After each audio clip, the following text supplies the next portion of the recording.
was a message that did come to me, just asking about how to cope with not being completely incapacitated by everything going on, and by trying to manage yourself and manage being engaged and manage staying up with everything. Because, you know, we live in a day and age where things move so fast already in terms of just technology and media and updates and you know, the new version of this, the new way to do this, the new way to do that.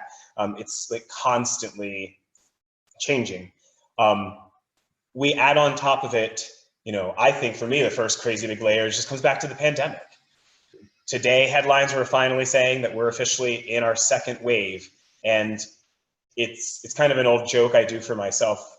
I'm not a funny person, so this isn't going to be funny at all anyway. But when I read it, I was just kind of like, oh yeah, remember the second wave? Because it's like, we were talking about the idea of the second wave back in March, which feels so far away in the past from where we are right now. And even just trying to remember that, like, that's right.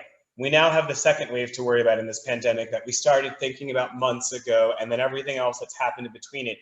Like, that in itself is an exhausting process. And so there really is a big question that we should be keeping in mind on how do we keep ourselves, you know, okay through all of this? How do we manage trying to stay healthy and stay informed and stay engaged and stay fully recovered? You know, last week I started talking about acknowledgement, education, celebration, and preservation. This comes back to the preservation idea. This is about preservation. We have to preserve ourselves so that we can preserve the cause. And that is truer than just saying you have to take care of yourself so that you can stay helping with this movement. The cause can be every cause in your life. You have to preserve yourself well enough to still have your job. You have to preserve yourself well enough to still be able to handle society and commingle with family and friends and all kinds of forced interactions. You have to preserve yourself enough to still be able to smile and laugh at times. You have to preserve yourself enough so that you don't go numb to everything around you because it's all just overwhelming. And there are a lot of different ways to go about that.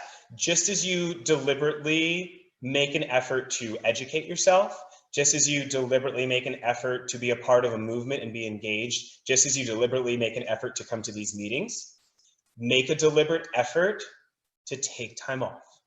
Make a deliberate effort to take time away. I am battling that myself right now. I guess it was Sunday, because we had our first meeting for this on Saturday. All day Sunday, I just kept wanting to jump back on the computer or just like start engaging with people or start looking at more materials or start building things. And I kept having to tell myself, go sit on the patio and blow bubbles. Go in the kitchen and just make some bacon, and then go put on a bad musical and watch it. Bad musical, because I don't think any musical's bad. I put on Funny Girl, and I love Funny Girl. I didn't even watch the whole thing, but I watched part of it. But I had to constantly, you know, almost like berate myself at the idea of, you need to take a day off. You need to take a day off from feeling like you have to be on the cutting edge of the world right now, and you need to just have a day to yourself.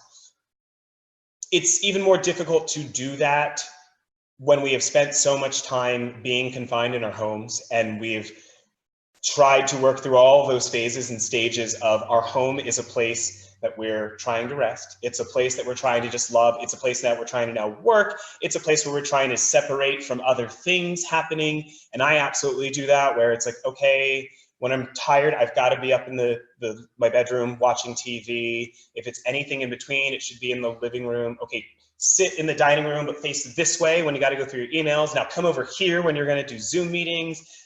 I try to make every space of the house a different mindset for me, and it's still exhausting.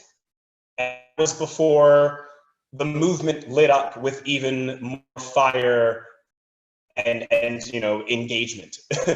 And so we have to remember even more that preservation idea, that it's preserve yourself so you can preserve your cause. Preserve yourself so you can preserve all of your other works. And that does mean sometimes you need to deliberately take a day, shut off, turn off the social media, make it a day to just do what you need to do for yourself. And don't feel guilty about it, especially when you're scheduling that. If you're regimenting yourself, I know I'm taking action on this, I know I'm reading on this, then you can also say, like, I know I need to take a break.